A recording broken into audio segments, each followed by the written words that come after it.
Estamos concluyendo esta serie de las bienaventuranzas. Son 8 aspectos que hemos estado meditando durante 8 domingos y hablamos acerca de todos estos versículos, Mateo 5, del versículo 3 al 12, donde primero hablamos acerca de lo que significa ser pobre en espíritu. Después hablamos de lo que significa cuando habla la Biblia de los que lloran.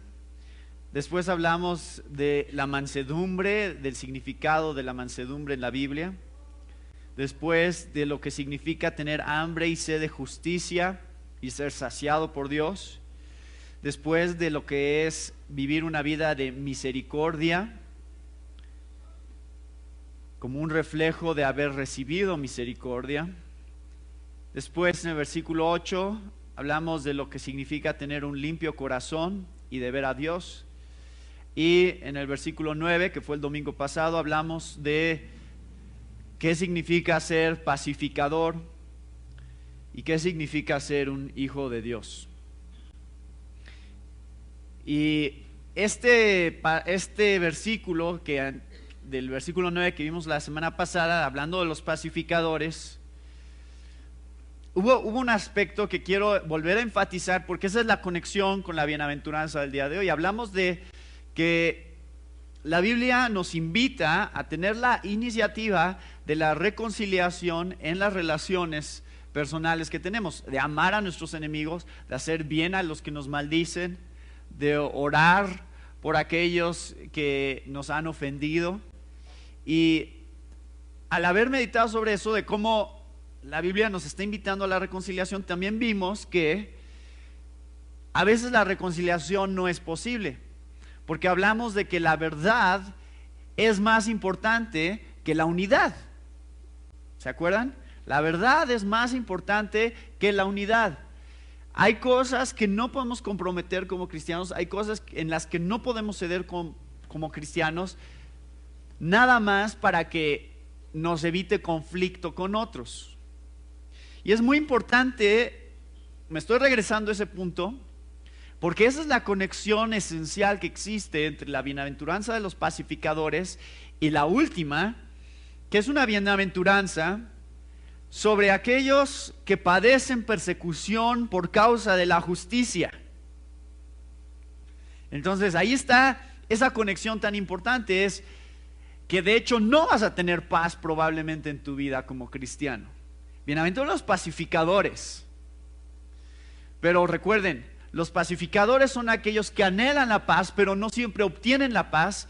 Y la realidad de las cosas, y este pasaje lo muestra, es que el evangelio muchas veces nos lleva a no tener paz con otros, a tener conflicto con otros, a que nos ataquen, a que nos persigan.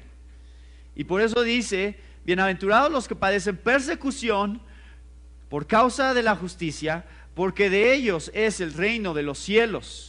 Bienaventurados sois cuando por mi causa os vituperen y os persigan y digan toda clase de mal contra ustedes, mintiendo. Gozaos y alegraos, porque vuestro galardón es grande en los cielos, porque así persiguieron a los profetas que fueron antes de vosotros. Entonces vamos a meditar sobre estos 3 versículos, mucho que meditar, así que vamos a tratar de ir rápido, pongan atención. Primero vamos a meditar sobre lo que significa ser perseguido o sufrir persecución por causa de la justicia. Vamos a meditar sobre ese aspecto.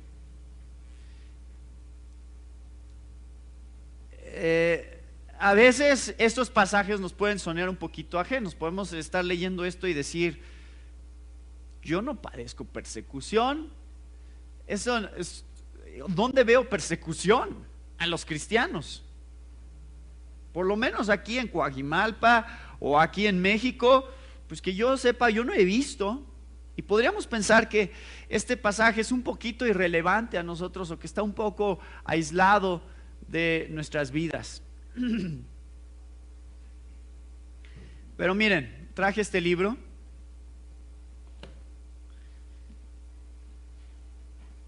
Este es un libro, La voz de los mártires.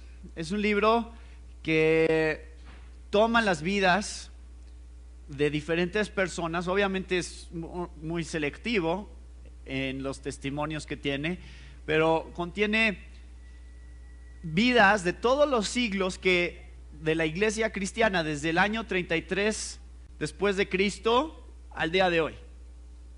Todos los siglos. Quienes han muerto por causa del evangelio. Y sumamente interesante, porque cada una es la historia, o sea, cuenta por qué es que llegó a morir, cómo se dio su muerte. Y la realidad de este libro, lo que dice, y todos, bueno, no todos saben esto, pero lo hemos mencionado antes aquí, es que en el último siglo han muerto más personas por causa del evangelio de lo que habían muerto en todos, o sea, más que todos los mártires desde la primera iglesia hasta el siglo XX. Toda la gente que murió por causa de Cristo desde la primera iglesia hasta el siglo XX es menos que la gente que murió en el siglo XX por causa de Cristo. Eso para darles la perspectiva de qué tan intensa realmente es la persecución de la iglesia de Dios.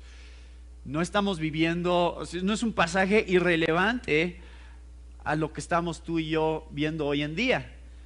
De hecho, si ustedes han estado un poquito en Facebook,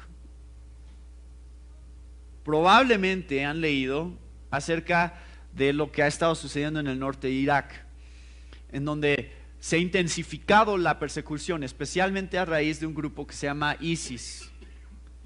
Y es un grupo islámico que está sistemáticamente persiguiendo a los cristianos.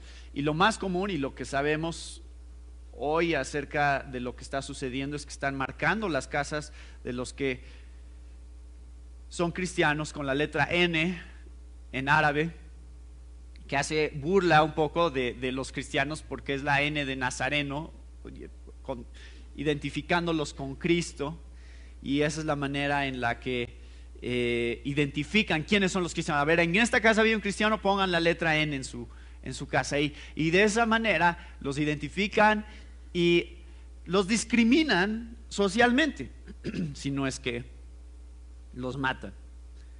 En algún momento, muchas personas están muriendo en el Medio Oriente por causa de Cristo. Lo que es irónico es que cuando pasa esto, cuando de repente hay estas persecuciones en ciertas zonas del mundo donde de repente la iglesia cristiana es atacada y hay persecución, en esos países es donde la iglesia está creciendo más. Eso es lo más raro de todo.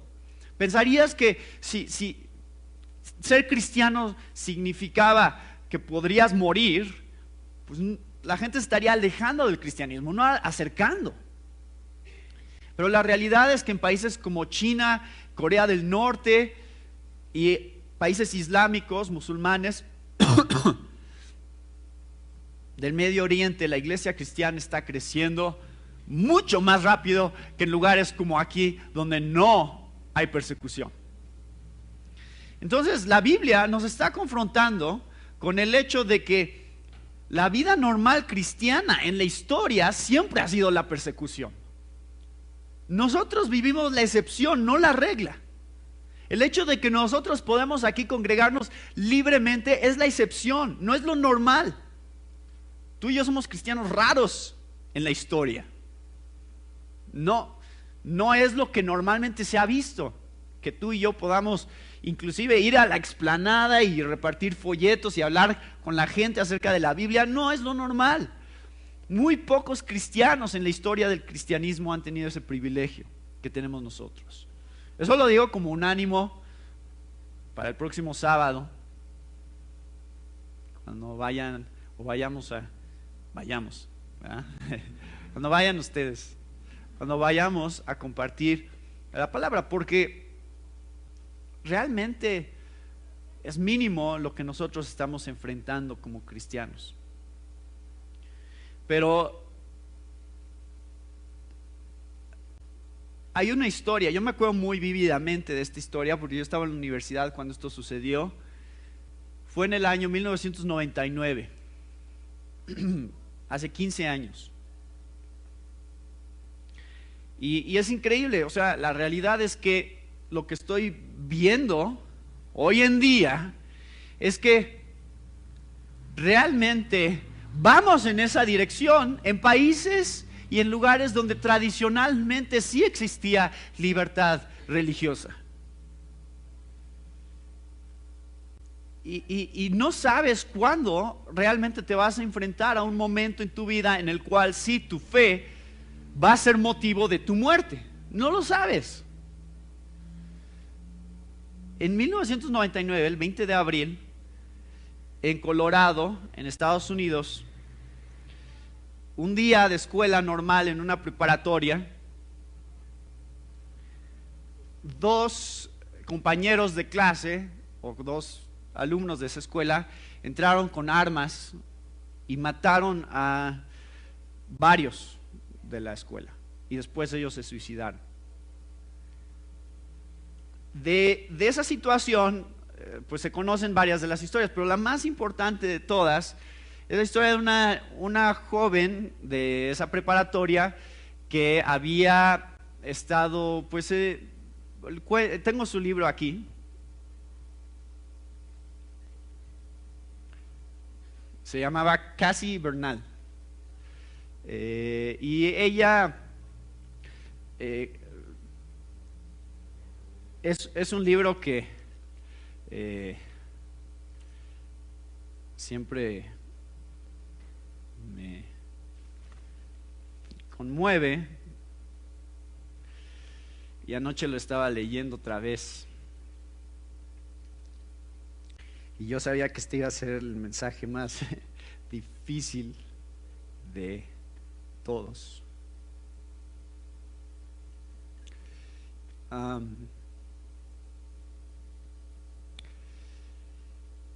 Ella había estado luchando mucho con pues muchas cosas, muchas distracciones en su vida como cristiana, y se había alejado del Señor, y después, a través de su iglesia, el grupo de jóvenes,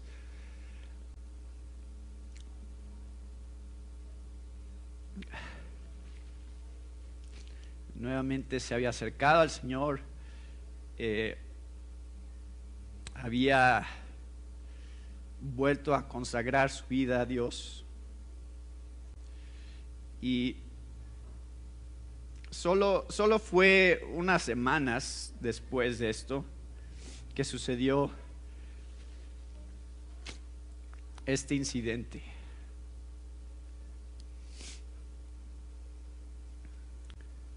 Les diría mejor nada más lean el libro, pero no existe en español, entonces les tengo que contar la historia, entonces es más difícil.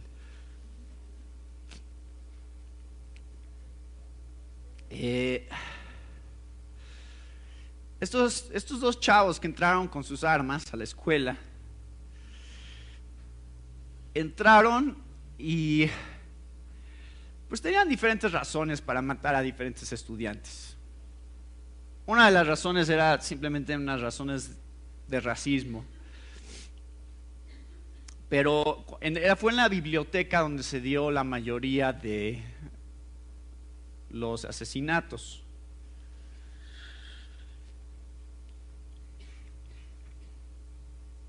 Ella había consagrado su vida nuevamente al Señor, entonces cuando oyeron disparos en la escuela, ella comenzó a orar y aparentemente estaba orando tan visiblemente que llamó la atención de los dos compañeros de ella que traían las armas, y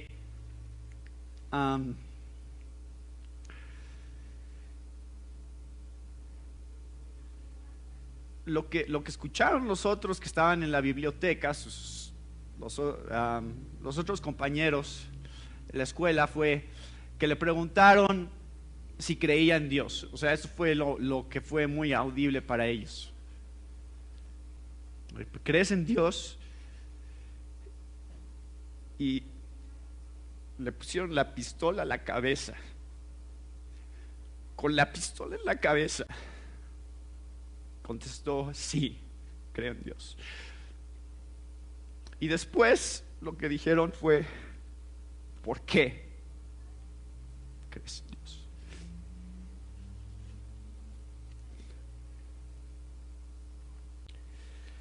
Pero ya no contestó, porque la habían matado.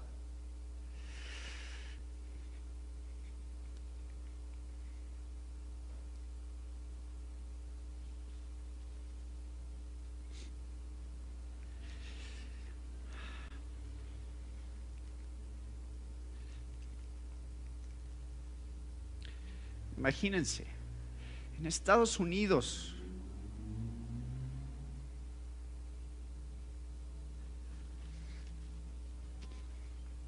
un país que se supone que es un país conocido por su tolerancia y su libertad religiosa, y que una niña de preparatoria se enfrente a un momento en su vida en el cual sepa que la respuesta que ella dé determina si vive o muere.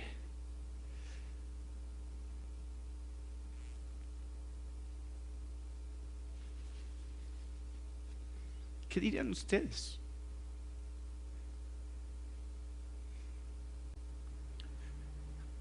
¿Cuál sería nuestra respuesta? ¿Es relevante esto que dice? Esta bienaventuranza.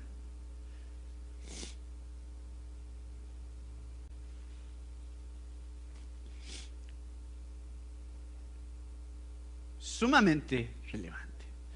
Sumamente relevante. Hace 15 años, yo me acuerdo, estaba en la escuela.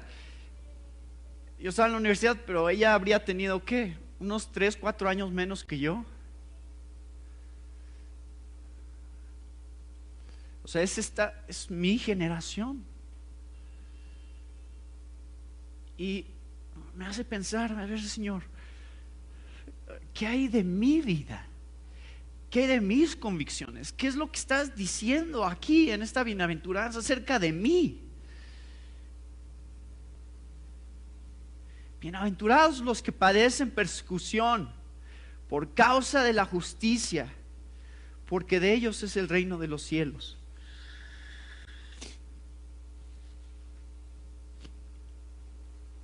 Vean lo que dice 2 de Timoteo 3:12.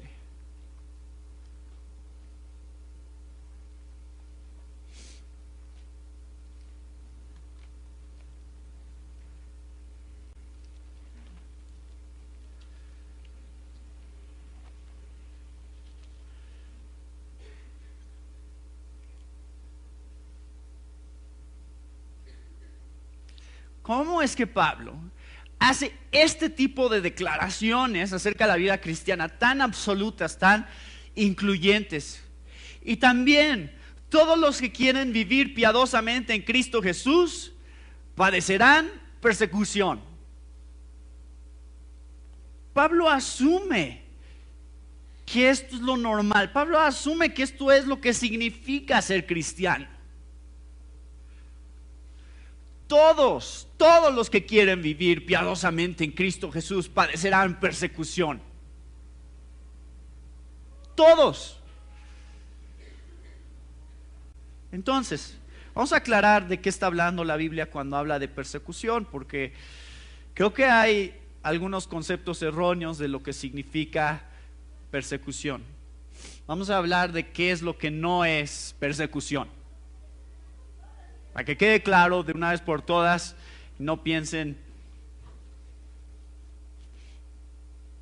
que ustedes están en esta categoría si no lo están. La persecución no es por ser odiosos. Si la gente se burla de ti, si la gente no te aguanta, si la gente te discrimina y te ataca, porque eres una persona odiosa, nada más por eso, entonces no es de la persecución de la que está hablando este pasaje. Asegúrense de que los odien por causa del evangelio, no porque son odiosos. Asegúrense de eso. ¿Cuál es la razón por la que me odian? ¿Nada más por mi personalidad? Primera de Pedro 3:15 dice que cuando nos pidan razón de la esperanza que hay en nosotros, lo hagamos con mansedumbre. Y en este espíritu que ya leímos, bienaventurados que los mansos, o sea, esto es una característica de los cristianos, la manera en que tú respondes, la manera en que convives con los no cristianos, tiene que ser una manera de mansedumbre, no de arrogancia, no de juicio y de crítica nada más, sino de que entiendan que nosotros también hemos sido justificados por fe, nosotros estamos en el mismo lugar que ellos, somos pecadores también, y no hay superioridad en realidad en nosotros. Ese es un atributo importante de todos los cristianos, la manera en que comparten su fe. Entonces no es por ser odiosos, tampoco es por hacer el mal. Si tú haces algo indebido, no es persecución si te castigan. Es que me corrieron del trabajo. ¿Cómo sufro persecución? Pues sí, pero siempre llegas tarde, ¿no? Y es bien flojo, pues claro que te van a correr. O sea, no creas que si algo injusto te hacen otros, que para ti es injusto, que siempre tiene que ver con la persecución de la que está hablando la Biblia. Y 1 Pedro 4:15, ¿se acuerdan? Habla de este punto, dice: si haces el mal, pues no te sorprendas si te castigan o si la gente pues, te insulta o te dice cosas porque pues hiciste mal. Tampoco es por ser fanáticos. Hay una diferencia entre cristianismo y fanatismo. Y hay gente que demuestra el cristianismo como fanatismo y por eso la gente los odia y por eso la gente los persigue y por eso la gente los critica, justamente porque hay iglesias que lo que hacen es, dicen: sí, el homosexualismo está mal, así que vamos a ir, cuando hagan su desfile de homosexuales, vamos a ir con pancartas y vamos a decir: Dios odia a los homosexuales, todos ustedes se van a ir al infierno. ¿Es esa la manera de que debemos ser perseguidos? No, eso es fanatismo, eso no es el cristianismo. Porque la Biblia nos muestra que todos estamos igual, o sea, regresamos a ese punto de la gracia, de la salvación a través de la fe. Todos hemos pecado, todos estamos destituidos de la gloria de Dios. Y yo tuve la oportunidad, que fue la semana pasada o antepasada, estando con el delegado y algunos otros de la delegación que teníamos una comida y me dijeron: vamos a ir a una reunión, va a haber una entrevista, entonces queremos que estés para que la puedas grabar y hacer ahí una edición de la entrevista. Y cuando llegué a la entrevista me presentaron con el que iban a entrevistar. Me dicen: mira, te presentamos al director del Comité de Diversidad Sexual del PRI. Y entonces a mí me presentaron y mira, y Natán es pastor. Y entonces este cuate, que evidentemente era de la diversidad sexual, o sea, estaba así como muy serio, ¿no? Y como que no me pelaba mucho. Y a lo largo de la comida pues tuvimos oportunidad de platicar y o sea, yo tratarlo bien, sin este espíritu de juicio y de crítica. Y lo increíble es que después de esa comida tuve la oportunidad de seguir platicando acerca del tema, porque me dice uno de los directores me dice, ¿tú qué piensas, no? Si está mal, ¿verdad? Dice, y le digo, mira, sí está mal, pero la realidad es que el pecado es pecado. Y lo mismo que lo separa a él de Dios es lo que te separa a ti de Dios. Entonces, tienes el mismo problema que él, es el mismo problema que yo tengo. Ah, sí, ¿verdad? Sí, no, sí. Y todo eso da la oportunidad a presentar el Evangelio como realmente es. Que es, todos hemos pecado, todos nos hemos apartado de Dios. No hay justo ni aun uno, no hay quien entienda, no hay quien haga lo bueno. Todos estamos destituidos de su gloria por nuestro pecado. La Biblia nos pone todos en la misma categoría, con la misma necesidad. Y dice, si no te acercas a Cristo en fe, no serás salvo. No importa qué tan bueno crees que seas. Entonces, la persecución hoy en día también ha venido a través de aquellos fanáticos. Increíble. Porque tenemos lo que podríamos nombrar los moralistas, ¿no? Los que dicen, mírame a mí, como yo vivo, tú estás mal.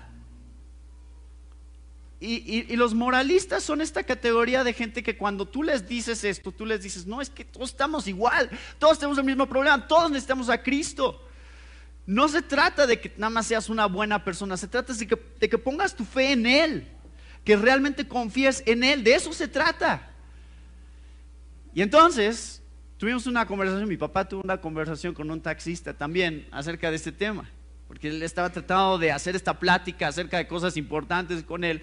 Y dentro de esta conversación de la salvación por fe y la gracia, claro, sale el moralismo en todos. Y dice, entonces, si alguien fue un asesino y un violador toda su vida y al final de su vida se arrepiente, ¿y a poco ya? ¿No? ¿A poco ya así tan fácil y ya se salva? ¿Pero qué de todo el daño que hizo? ¿Han tenido ese tipo de conversación? Entonces es muy común, es el moralismo dentro de todos nosotros. Como él, que hizo mal toda su vida, pero cree en Jesús al final, puede ser salvo cuando yo he estado tratando toda mi vida de portarme bien y yo no soy tan malo como él. No me digas que vamos a terminar en el mismo lugar, en el cielo. No, probablemente tú no termines en el cielo. Y él sí. Eso es lo irónico de todo eso. Y obviamente cuando nosotros predicamos esta clase de evangelio que dice Jesús es el camino a Dios, no tus obras, no que eres una buena persona, cuando predicamos esa clase de evangelio vamos a encontrar oposición, vamos a encontrar persecución de otros, porque se van a empezar a sentir incómodos con nuestro evangelio. No me digas que todo este esfuerzo porque yo creo que soy una buena persona, no me digas que yo el tratar de ayudar a otros no sirve de nada. No me digas que yo, el tratar de ser fiel a mi esposa y criar bien a mis hijos y ser un ciudadano responsable, no me digas que eso no vale de nada delante de Dios. La gente se sorprende, no les cuadra ese tipo de mensaje. Tampoco es persecución por seguir una causa, porque pues una causa, mucha gente sufre persecución por diferentes causas. Y mucha gente muere en revoluciones, en guerras, los niños héroes, ¿no? No es nada más creer en una causa y morir por esa causa. Eso no es el tipo de persecución de la que está hablando. Es muy claro este pasaje, porque dice, por causa de la justicia, pero ¿qué es por causa de la justicia? Por causa de la justicia se aclara en el versículo 11, donde hace un sinónimo, dice, bienaventurados sois cuando por mi causa. O sea, ahí está la conexión, dice Jesús. El ser perseguido por causa de la justicia significa que su justicia está asociada con mi justicia. Solo cuando estén asociados esos dos es el tipo de persecución de la que está hablando Jesús. Entonces, No es por seguir una causa, no es por ser fanáticos, no es por hacer el mal, no es por ser odiosos. Eso no es el tipo de persecución de la que está hablando esta palabra. ¿De qué tipo de persecución está hablando? El tipo de persecución que viene por causa de la justicia, que es el tipo de justicia que nos hace más como Jesús. ¿Se acuerdan? Bienaventurados los que tienen hambre y sed de justicia. Versículo 6. Porque ellos serán saciados. Y hablamos de que esa justicia se refería a la justicia que encontramos en Cristo y que reflejamos de Cristo. O sea, cuando somos más como Él. Ese tipo de hambre, ese tipo de justicia es de la que está hablando este pasaje. Así que vamos a preguntarnos, ¿por qué hay una enemistad en este tipo de justicia y el mundo que nos rodea? ¿Qué causa este conflicto? ¿Por qué causa persecución la justicia? Bueno, ya empecé a darles algunas pistas. Ya hablamos un poquito de por qué causa conflicto. Es porque la gente se siente incómoda. La gente, por lo regular con el evangelio, algo no les checa en su naturaleza, en la manera en que naturalmente pensamos, en la manera en que naturalmente nos sentimos. Nuestra tendencia es a decir, el que le echa ganas, ese le va bien, ese es el que debe de ser recompensado, ese es el bueno, el que le echa ganas, y el que no le echa ganas, pues ese debe ser castigado. Bueno, hay algo de verdad en eso, socialmente hablando, pero en términos del evangelio, ninguno de esos dos son verdad. Todos deberíamos de ser castigados, le eches ganas o no, porque siempre te vas a quedar corto de la meta que nos pone la Biblia, que es, ¿se acuerdan? El final del capítulo 5, ¿cuál es la meta? Sed pues vosotros perfectos como vuestro Padre que está en los cielos es perfecto. ¿Quién puede llegar a ese estándar? ¿Quién dice, sí, está bien, voy a tratar y creo que sí lo puedo lograr? Creo que al final de mi vida sí puedo llegar y ver a Dios y que me diga, sí, joven perfecto, a ti te acepto.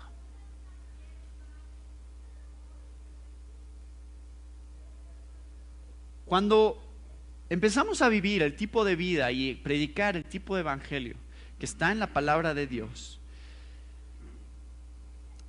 empezamos a confrontar a la gente con las cosas que están mal en sus vidas. Y miren, no es necesariamente inclusive a lo que tú dices. O sea, no es que tú estás mal, eso está mal, no deberías hacer eso. Es nada más cómo vives. Y cuando empiezas a poner valor en ciertas cosas y decir, es que eso no importa, es que eso no tiene valor para mí. Para ti sí, es muy importante, pero para mí no. Y Jesús hizo eso y no le fue muy bien. Lean Lucas 16. ¿Qué pasó cuando Jesús habló del dinero? Ese es el tema sensible en nuestra sociedad, el tema del dinero.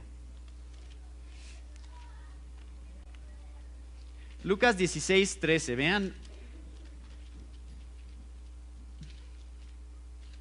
qué interesante lo que llevó a que se burlaran de Jesús. Dice el versículo 13, ningún siervo puede servir a dos señores, porque o aborrecerá al uno y amará al otro, o estimará al uno y menospreciará al otro. No podéis servir a Dios y a las riquezas. Ahora Jesús simplemente está haciendo declaraciones sobre lo que Él sabe que es cierto. Esto es lo que es verdad. El dinero no puede ser tu Dios, porque si tú vives para el dinero, entonces Dios no va a ser tu Dios. Y el versículo 14 aclara, dice, y oían también todas estas cosas los fariseos, ¿que eran qué? Eran avaros, o sea, amadores del dinero, es lo que significa. ¿Y qué hacían? se burlaban de él. No sé cómo se burlarían, pero yo me imagino que sería algo como, o sea, Jesús dice eso porque él es pobre, ¿no? Pues no tiene nada, pues claro que va a decir que no debes de servir las riquezas, pero si tuviera dinero como nosotros, no estaría criticando tanto a la gente rica. Yo me imagino que era algo así la burla. Y Jesús dice, en el versículo 15, les dice a estas personas: vosotros sois los que os justificáis a vosotros mismos delante de los hombres. ¿No es interesante esta conexión? Dos aspectos acerca de estas personas que se burlan de Jesús, que de alguna manera están haciendo lo que Jesús describió en las bienaventuranzas, de burlarse, de perseguir, de vituperar, de buscar un ataque. Eso es a lo que se refiere en la bienaventuranza que estamos estudiando. Y aquí, ¿no es interesante que Jesús señala dos cosas sobre ellos? Uno, son gente que ama el dinero, y dos, gente que se está justificando todo el tiempo delante de la gente. ¿Tienen alguna manera de justificar su amor del dinero? Bueno, no, o sea, yo lo que me gusta ayudar, no es tanto que ame el dinero, o sea, pero trato de tener más porque entonces puedo ayudar más, ¿no? Y entonces, cuando la gente hace ese tipo de oraciones como: Señor, que me gane la lotería, y te prometo que si me gano la lotería voy a donar la mitad a la iglesia, ¿no? Y que voy a hacer muchas cosas buenas, te prometo, Señor, ¿eh? ¿Saben qué es eso? Es justificarse. Es porque tú amas el dinero, no es lo que quieres dar lo que te preocupa, es lo que quieres tener lo que te preocupa. Claro, si te sobra mucho dinero, pues dices: bueno, ahí está, ¿no? Es justificarse delante de los hombres, es justificarse delante de Dios. Y todos tenemos maneras de hacer eso, todos tenemos maneras de estar buscando justificar nuestros actos de alguna manera, nuestras prioridades de alguna manera. Sí, bueno, es que siempre. Entonces, cuando tú pongas a alguien en la posición incómoda de tenerse que justificar, lo más probable es que te ataquen y se burlen de ti. Lo más probable. No porque tú quieras ponerlos en esa posición, pero porque tu vida refleja ciertas prioridades que los obligan a ellos a justificarse, ¿no? Yo no voy a decir los nombres ni las situaciones específicas, pero algunos de ustedes me han comentado sobre encontrarse a otros cristianos en donde de repente dicen, hablan sobre ir a la iglesia el domingo y entonces de repente el que no ha estado yendo a la iglesia y el que está en esa posición incómoda, que sabe que está mal y de tener que justificar por qué es que no ha ido a la iglesia, no porque, o sea, tú le digas: tienes que ir a la iglesia, pero el hecho de que él ve que tú sí vas, lo pone a él en la posición de tenerse que justificar. ¿No les ha pasado? Bueno, yo sé que les ha pasado porque me lo han contado. Entonces, y la realidad es que en un mundo secular y en un mundo que no conoce a Dios y que está viviendo sus vidas como ellos quieren vivirlas, cuando se sienten atrapados, cuando se sienten amenazados, ¿cuál es la salida más fácil? Pues burlarse, ¿no? Es lo que hacemos, o sea, aunque no tenga nada que ver, buscamos la manera de evadir la responsabilidad de lo que nos está confrontando, o sea, de la responsabilidad que nosotros podamos tener en esa situación. Entonces, si soy confrontado con el hecho de que soy un mentiroso o que estoy mal en algo que yo estoy haciendo, y me empiezas a entrar este sentido de ¿qué hago? Pues, pues tú estás gordo, ¿no? O sea, busco algo para evadir lo que está enfocado en mí y burlarme, y de esa manera cambiar la conversación, cambiar la dirección y enfocarme en otro defecto de la persona. Entonces les va a pasar a ustedes, tarde o temprano les va a pasar que van a enfrentarse a algún tipo de objeción, algún tipo de ataque por la manera en que ustedes viven. Por ejemplo, si ustedes muestran que atesoran la pureza sexual en sus vidas, eso será un ataque sobre aquellos que les gusta la promiscuidad sexual. ¿No? ¿No será un ataque? Si ustedes están viviendo vidas de pureza sexual y dicen, no, es que yo quiero honrar a Dios en mi vida sexual, eso siempre hará sentir incómodos a aquellos que no estén haciendo eso. Si ustedes tienen dominio propio en la manera en que comen, en la manera en que toman, siempre va a ser un ataque sobre aquellos que no tienen dominio propio.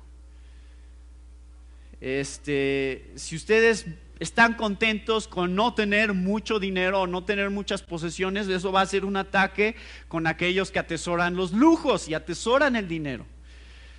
Si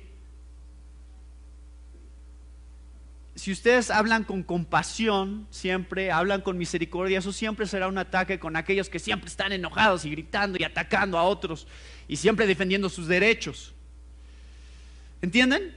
O sea, todos estos aspectos de la vida cristiana, si vivimos como dice las bienaventuranzas que debe de vivir un cristiano, siempre será un ataque implícito en la vida de aquellos que no viven así. Siempre se van a sentir amenazados, se van a sentir como que se tienen que justificar y probablemente se van a burlar, probablemente nos van a atacar de alguna forma u otra.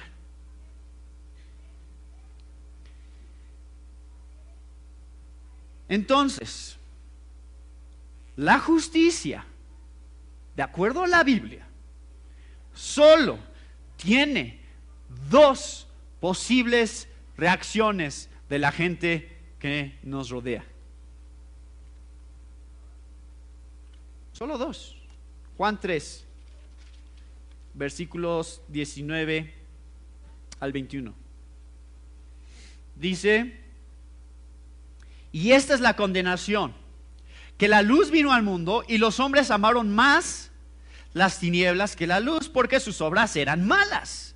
Porque todo aquel que hace lo malo aborrece la luz y no viene a la luz, para que sus obras no sean reprendidas. Mas el que practica la verdad viene a la luz, para que sea manifiesto que sus obras son hechas en Dios. ¿Entienden los principios de este pasaje? Solo hay dos posibilidades de tu testimonio, que pueden surgir de tu testimonio. Uno, que te ataquen y te critiquen. O dos, que vengan a la luz y digan, eso que tú tienes, yo lo quiero también para mi vida. Entonces eso tiene que estar pasando en tu vida. Esa es una de esas dos reacciones. Si ninguna de esas dos cosas está sucediendo, bueno, ¿por qué podría ser que no está pasando eso en la gente que nos rodea? O que nos critiquen y nos ataquen, o que se acerquen a Cristo. ¿Por qué creen que no, a lo mejor no está pasando? Bueno, la ausencia de estas reacciones puede ser por, uno, falta de testimonio que muestre el evangelio. O sea, porque nunca hablas del evangelio, nunca hablas de lo que crees, pues claro, no te van a atacar. Si tú dices, no, pues cada quien con lo suyo, cada quien sus creencias y ya, y nunca hablan de lo que ustedes creen, entonces claro que nunca los van a atacar. Nadie les va a decir nada, porque va a decir, este no se mete con nadie.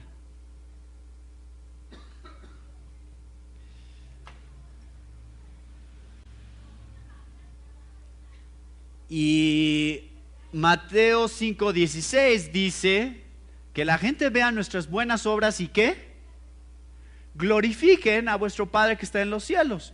Entonces, en algún momento la gente que nos rodea debería de decir, alguien debería de decir, yo quiero conocer a ese Dios que tú tienes.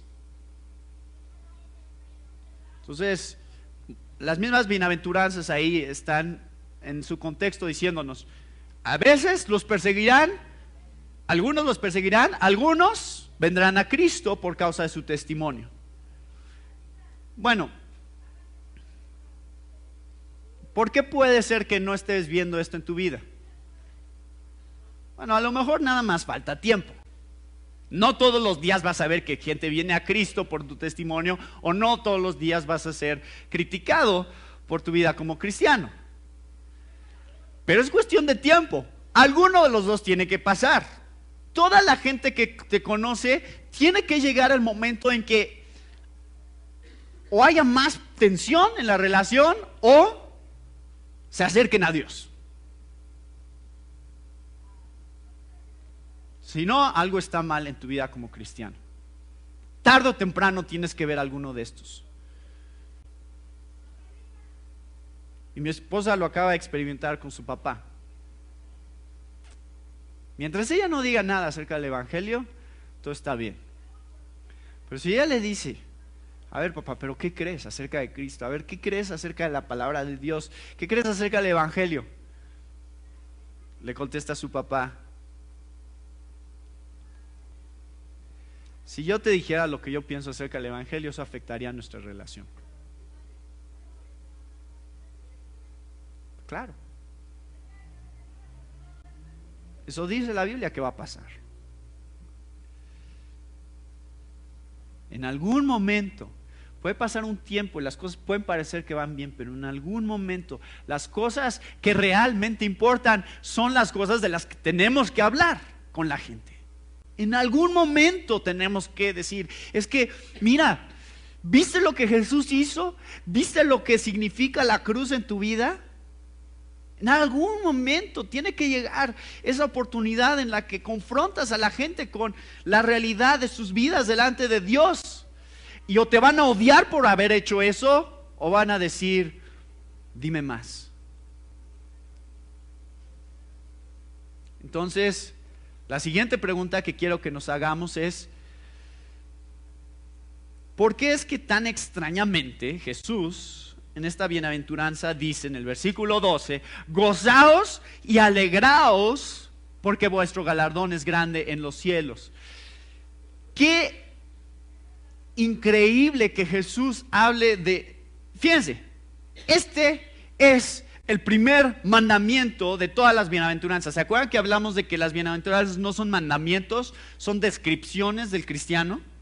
No son mandamientos de sean pobres en espíritu, sean mansos, sean misericordiosos. No son mandamientos, nada más dice: los que son así recibirán esto. Y por primera vez en el versículo 12 Jesús da un mandamiento. ¿Y cuál es? Gozaos y alegraos. ¿Cuándo? Cuando la gente los odie por causa de mí. En ese momento tienen la mayor razón de estar contentos ustedes. Qué extraño. Qué extrañas palabras hablar de que cuando la gente te ataca, cuando la gente te critica, o cuando la gente te está poniendo una pistola en la cabeza, sea el momento de más gozo en tu vida como cristiano. Jesús, ¿por qué dices ese tipo de cosas? Me pones en una situación muy complicada, porque no me siento así. Si yo no quiero esto para mi vida, yo no quiero que la gente me ataque o que la gente yo no le caiga bien. Yo quiero caerle bien a todos. Y yo no quiero que alguien me amenace con un cuchillo o con una pistola. Yo prefiero mi vida como la tengo ahorita, Jesús. Perdóname, pero como que aquí me estás poniendo en una situación muy incómoda, porque no es lo que yo quiero para mi vida. ¿De dónde viene este gozo? ¿Por qué es que somos bendecidos por Dios en estas circunstancias? Miren, la fe viene del conocimiento. Lo que tú crees es de lo que sabes acerca de Dios. Si no sabes nada acerca de Dios, tu fe está muy limitada, porque es muy ambigua, muy etérea, ¿no? No tiene sustancia. Y si tú quieres soportar la tribulación, si tú quieres enfrentar estas cosas y tener el tipo de reacción que la Biblia te está invitando a tener, entonces vas a tener que saber algunas cosas.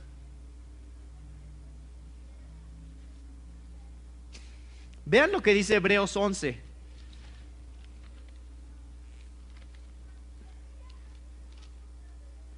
Hebreos 11, 36 al 38. Dice: otros experimentaron vituperios y azotes, y a más de estos, prisiones y cárceles. Fueron apedreados, aserrados, puestos a prueba, muertos a filo de espada. Anduvieron de aquí para allá, cubiertos de pieles de ovejas y de cabras, pobres, angustiados, maltratados, de los cuales el mundo no era digno, errando por los desiertos, por los montes, por las cuevas y por las cavernas de la tierra. ¿Por qué hicieron esto estos personajes? ¿Por qué lo hicieron? ¿Qué sabían acerca de Dios que los llevó a aguantar este tipo de abusos? ¿Sabían algo ellos de Dios? Sí sabían algo de Dios. Vean lo que dice el versículo 26. Hablando de Moisés: teniendo por mayores riquezas el vituperio de Cristo que los tesoros de los egipcios, porque tenía puesta la mirada ¿en qué? En el galardón. O sea, Moisés decía: a ver, yo puedo aguantar estas cosas, yo puedo aguantar que mi vida corra peligro, yo puedo aguantar enfrentarme al faraón, yo puedo enfrentarme a todas estas cosas, aunque sería más fácil nada más quedarme aquí en Egipto y vivir con todos los placeres y todas las comodidades que tengo siendo de la familia real. Sería más fácil para mí eso, pero hay algo mejor que eso. Hay algo mejor que eso. Hay algo mejor que vivir en el palacio del rey y tener toda la educación del mundo y todo el dinero del mundo y toda la mejor herencia material. Hay algo mejor que eso. Es tener la perspectiva correcta de la vida. ¿Se dan cuenta? La perspectiva lo es todo, todo en la vida cristiana. Tienes que saber algo de lo que viene. Tienes que saber algo de lo que viene. Tienes que saber que Dios recompensa a sus hijos. La Biblia está diciéndonos: ¿crees que el sufrimiento de esta vida es el peor tipo de sufrimiento que existe? Y nos está diciendo: ¿crees que los placeres de esta vida son los mejores tipos de placeres que existen? Piensa de nuevo. La Biblia te está pintando una nueva realidad. Dice: ¿tú crees que eso es sufrir? ¿Tú crees que eso es sufrir? Tú no sabes lo que es una eternidad sin Dios. ¿Tú crees que eso es placer? ¿Tú crees que eso es la buena vida? Tú no sabes lo que es una eternidad con Dios. ¿Entienden? Perspectiva. Pon tu perspectiva en orden. No vivas para lo temporal, vive para lo eterno. Si sufres, va a ser un ratito en comparación a la eternidad. Vamos a regresar a este punto en un momento. ¿Qué es lo que está diciendo Jesús acerca de la persecución? ¿Es realmente la persecución el equivalente de las obras? O sea, sufre y Dios va a decir: pues ahora te debo porque sufriste. ¿Cómo funciona esto? Porque parece que es lo que está diciendo, ¿no? Bienaventurados sois cuando por mi causa os vituperen y os persigan y digan toda clase de mal contra vosotros mintiendo. Gozaos y alegraos, porque vuestro galardón es grande en los cielos. O sea, ustedes van a recibir algo a cambio de ese sufrimiento.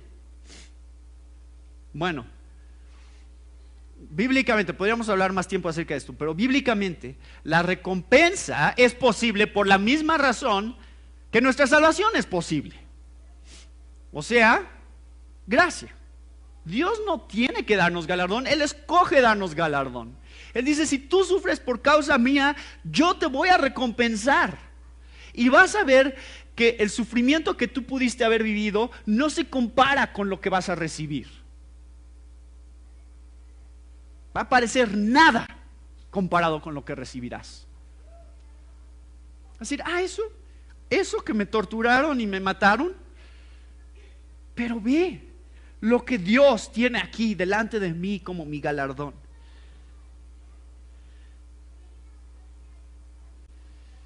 Y no es chistoso, esta es la pregunta, ¿cuál es realmente el galardón del que está hablando Jesús? ¿Cuál es la recompensa? Al final podríamos decir, bueno, es que Jesús tiene coronas en el cielo que quiere darnos, tiene toda clase de recompensas, y es verdad. Pero recuerden que al final Jesús es nuestra recompensa, lo tendremos a Él.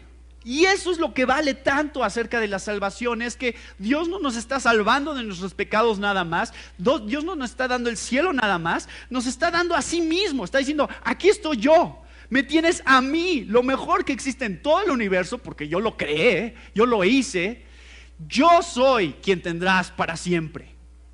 Así que me parece completamente increíble e irónico aquí, en estas bienaventuranzas acerca de la persecución, la manera en que Jesús dice, a ver, si eres perseguido por causa de Jesús, tu recompensa será Jesús. ¿Se dan cuenta? Eso es lo que está diciéndonos. Tú sufres por causa de Jesús porque Jesús es lo que tendrás. Si Jesús es la razón por la que la gente te está persiguiendo, si Jesús es la razón por la que la gente te mata, entonces Jesús será tu galardón. Entonces, esta es la pregunta final, esta es la pregunta importante con respecto a este pasaje.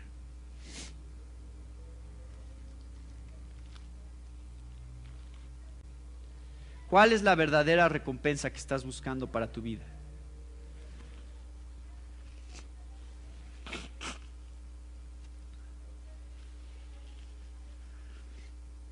¿Cuál es la verdadera recompensa?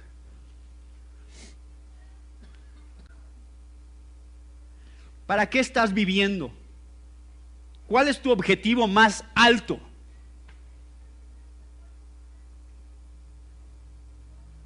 Vean lo que dice Apocalipsis 2:10.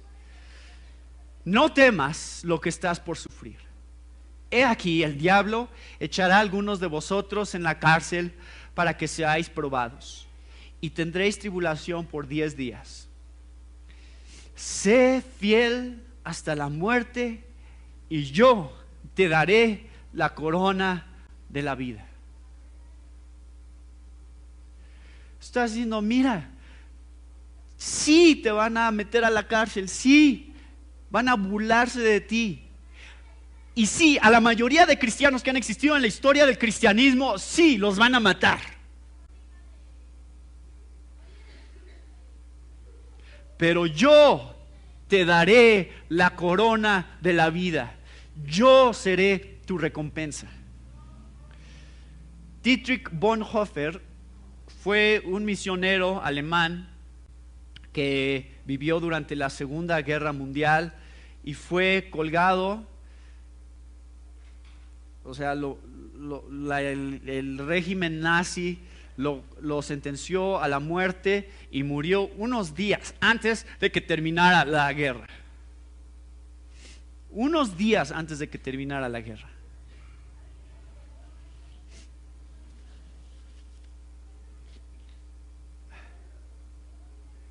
Sus últimas palabras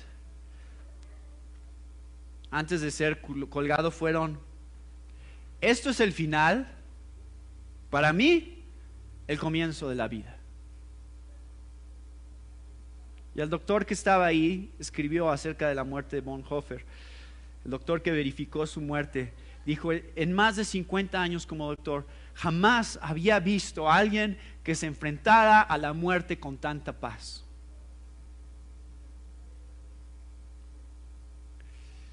Y obviamente ustedes conocen la historia de Jim Elliot. Jim Elliot, que fue, Daniel Yáñez ya nos contó algo acerca de esto porque estuvo ahí en la misma selva con los mismos indígenas que él fue a evangelizar, y él, en su afán de compartirles el evangelio, y él con su grupo de amigos, Nate Saint y todos los demás misioneros, en su afán de compartir el evangelio con ellos, terminaron siendo asesinados por aquellos que querían ayudar, los Aucas. Pero Jim Elliot dijo algo que, bueno, es la frase que muestra por qué llegó hasta ese punto en su vida. Él dijo: no es tonto quien da lo que no puede guardar para ganar lo que no puede perder. No es tonto quien da lo que no puede guardar para ganar lo que no puede perder. ¿Qué es lo que no podemos guardar tú y yo o mantener?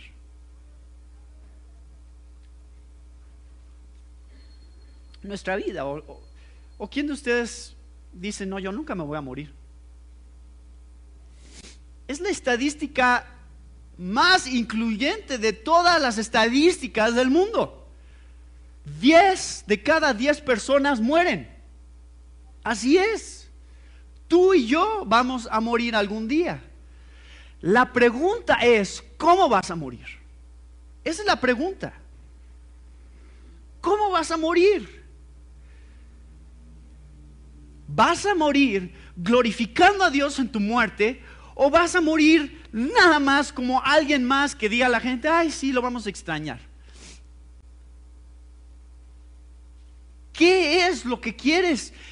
¿Para qué quieres que cuente tu vida? Eso fue increíble para mí anoche. Yo estaba meditando sobre estas cosas y estaba evaluando mi propia vida.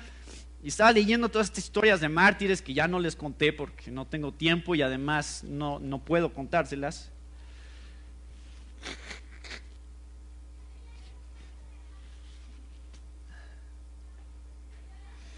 Y mi oración final, después de estar meditando sobre esto, y dije: Señor, estás diciendo aquí algo que me queda claro. Estás diciendo: estar en esta categoría de los profetas que murieron por obedecer a Dios es un privilegio. Estás diciendo: Señor, hay un club muy especial para ti.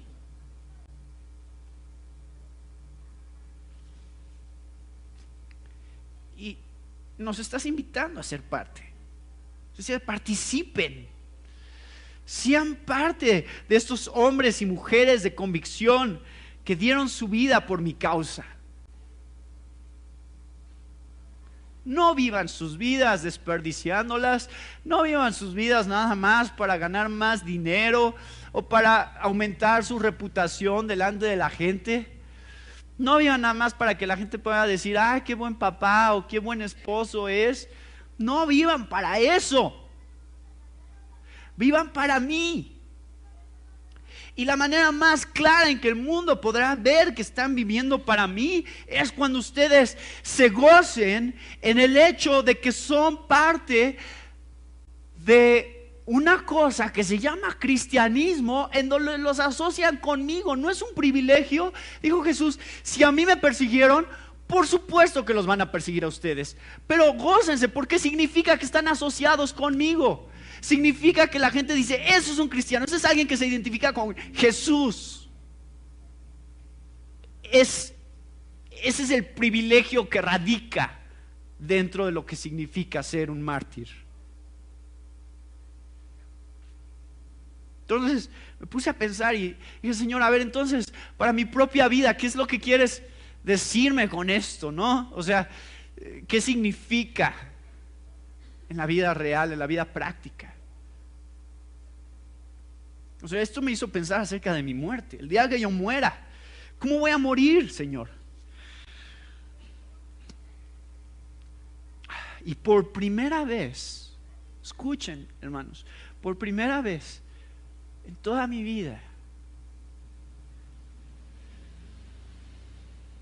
mi oración fue: Señor,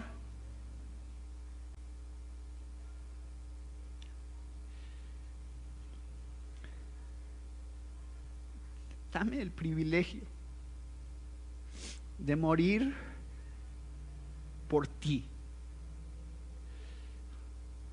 Dame el privilegio.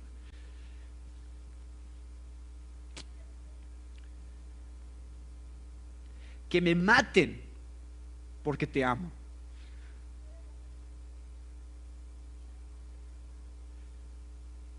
Ese es el tipo de muerte que quiero.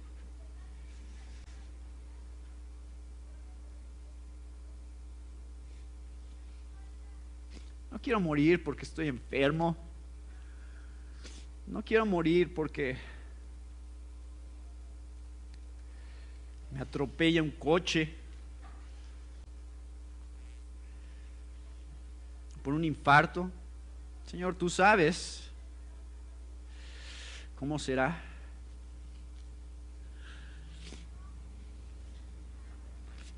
Pero si yo entiendo correctamente esta bienaventuranza, mi oración será: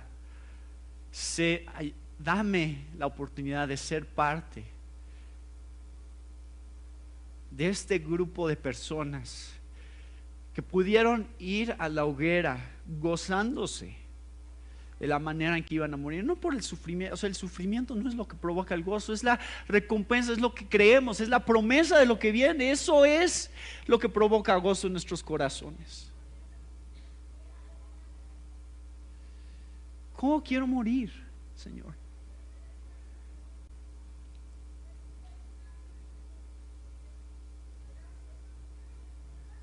Esa es la manera. Esta es la manera. Yo no sé si así será, pero ayúdame a vivir el tipo de vida que me lleve en esa dirección. Ayúdame a vivir el tipo de vida que en algún momento me obligue a tener que decidir entre la vida y la muerte por causa de ti. Y ayúdame a predicar tu palabra y a animar a todos aquellos que están en esta iglesia para que también sea la convicción de sus vidas. Porque estoy convencido que cuando esa se convierte en la convicción de tu vida, sabes que realmente eres de Cristo.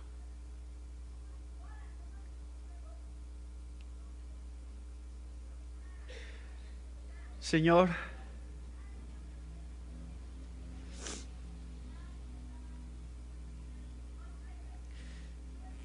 danos el privilegio de sufrir por tu causa. Danos el privilegio de enfrentarnos a la burla y de enfrentarnos al desprecio por causa de tu nombre. Danos el privilegio de que el día que muramos podamos decir: es por tu justicia, es porque te amo a ti, Señor, y es porque tu evangelio es lo más importante, que estoy entregando mi último suspiro. Así como Esteban, así como Pablo, así como Pedro y como tantos que fueron antes de nosotros y nos han puesto el ejemplo. En Cristo Jesús.